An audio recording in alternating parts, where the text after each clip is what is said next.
Di sini saya akan menjelaskan materi akuntansi keuangan lanjutan 1 UAS tentang jurnal eliminasi, kertas kerja konsolidasi, laba bersih dan kepemilikan minoritas. Nah, di sini yang pertama, ayat jurnal metode ekuitas tahun 20X1. Nah, di sini kasnya sebesar 27 juta di debit dan investasi pada saham PT Anak sebesar 27 juta. Nah, untuk mencatat dividen dari PT Anak yaitu 27 juta didapat dari 30 juta dikali 0,90. Yang berikut investasi pada saham PT Anak sebesar 45 juta di debit, pendapatan dari anak perusahaan sebesar 45 juta di kredit. Nah, 45 juta ini didapat dari 50 juta dikali 0,90. Sehingga biaya perolehannya sebesar 240 juta. Nah, itu didapat dari akrual perolehan yaitu 50 juta dikali 0,9 sebesar 45 juta, sehingga saldo total 31 Desember tahun 20X1 sebesar 258 juta. Nah, untuk dividennya sendiri sebesar 30 juta dikali 0,9 sehingga hasilnya adalah 27 juta. Yang berikut kertas kerja konsolidasi tahun 20X1. Nah, di sini kertas kerja konsolidasi yang digunakan untuk penyusunan laporan keuangan konsolidasi tahun 2001 yaitu pendapatan dari anak perusahaan sebesar 45 juta itu di debit, sedangkan dividen diumumkan sebesar 27 juta dan investasi pada saham PT Anak sebesar 18 juta itu di kredit. Itu untuk mengeliminasi pendapatan dari anak perusahaan. Yang berikut untuk mengalokasikan laba ke kepemilikan minoritas.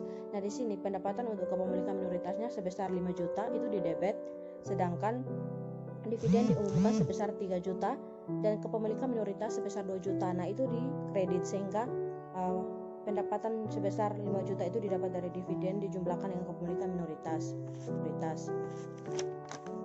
Yang berikut saham biasa PT Anak sebesar 300 juta itu di debit, saldo laba 1 Januari sebesar 100 juta itu di debit. Sedangkan investasi pada saham PT Anak sebesar 240 juta dan kepemilikan minoritas sebesar 160 juta itu di kredit. Nah, itu untuk mengeliminasi saldo investasi. Yang berikut keuntungan penjualan tanah yaitu sebesar 20 juta itu di debit, sedangkan tanah sebesar 20 juta itu di kredit. Itu untuk mengeliminasi keuntungan belum didiferensiasi dari penjualan tanah arus ke bawah. Yang berikut untuk 31 Desember tahun 2001 kertas kerja konsolidasi. Nah, di sini teman-teman dapat lihat pada tampilan. Di sini terdapat pos PT Induk, PT Anak, eliminasi terdiri dari debit kredit dan juga konsolidasi. Nah, di sini penjualannya di PT Induk sebesar 400 juta, PT Anak sebesar 200 juta dan untuk konsolidasinya sebesar 600 juta. Nah, untuk 600 juta ini didapat dari penjumlahan antara penjualan PT Induk dan juga PT Anak. Nah, untuk penjualan dan penjumlahan berikutnya teman-teman bisa lihat pada tampilan. Nah, di sini sehingga kredit pada PT Induk yaitu sebesar 1.695 juta dan kredit pada PT Anak sebesar 840 juta, kredit pada debit sebesar 470 juta dan juga kredit sebesar 470 juta dan total kredit pada konsolidasi yaitu sebesar 2.250 juta. Nah, baik, di sini kita akan menghitung laba terpisah PT Induk yaitu sebesar 60 juta dikurangi dengan laba antar perusahaan belum direalisasi yaitu penjualan tanah arus ke bawah sebesar 20 juta sehingga total laba bersih laba direalisasi terpisah PT Induk yaitu sebesar 40 juta. Yang berikut bagian PT Induk atas laba PT Anak.